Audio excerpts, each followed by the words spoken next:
So we'll just adjust the mirror to the side. First by pulling the rubber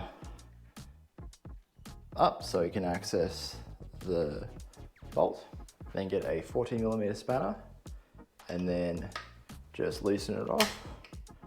Once it's loose, you'll be able to turn it out of the way and you should be able to access everything easy now. Start by removing the bolt on the top with a 10mm socket.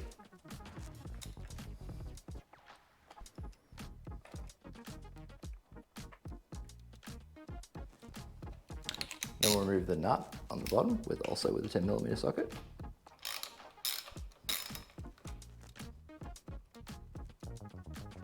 Then also remove the spacer.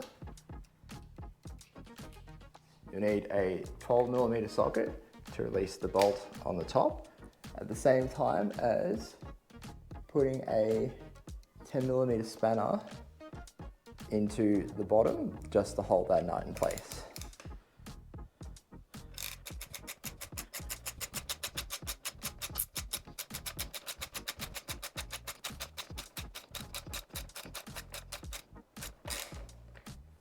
Now, you don't have to undo it all the way, just enough so you can get it around the bolt. Then pull the guard out around the cables. Next, we'll snug the lever bolt back down, once again, by using a 10mm spanner to hold the nut in place. Then tightening the bolt with a 12mm socket. Again, I'll look up the torque values and chuck them up. Again, not sure, just treat these as a minimum, not a maximum. And as always, it's easier to tighten something than it is to deal with strip bolts. Now, just get it firm, don't over tighten it. Now I'm going to turn the spacer and the nut because I'm not really a huge fan of how much bolt is exposed. Start off by hand tightening it and tightening it off with a 10mm socket. Again, just getting it firm. I'll put torque values up if I can find them. But again, just minimum values. Pull the mirror back into place and then use the 14mm spanner to snug it down.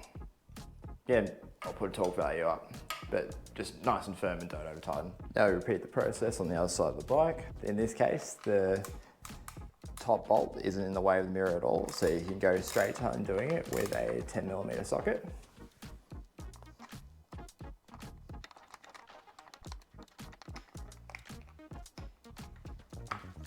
Then undoing the nut on the bottom, also with a 10mm socket. In this case, the space is actually loose and already coming off straight away. So just keep an eye on that, otherwise it'll fall off and you'll lose it.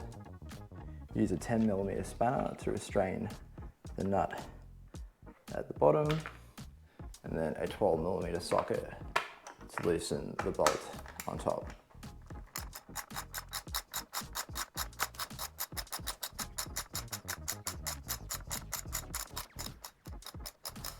Now, you usually don't have to undo it all the way, just most of the way, and then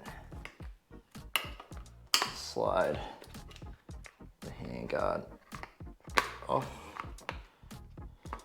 To finish it off, once again, restrain the bottom nut with a 10mm spanner and tighten the top bolt with a 12mm socket.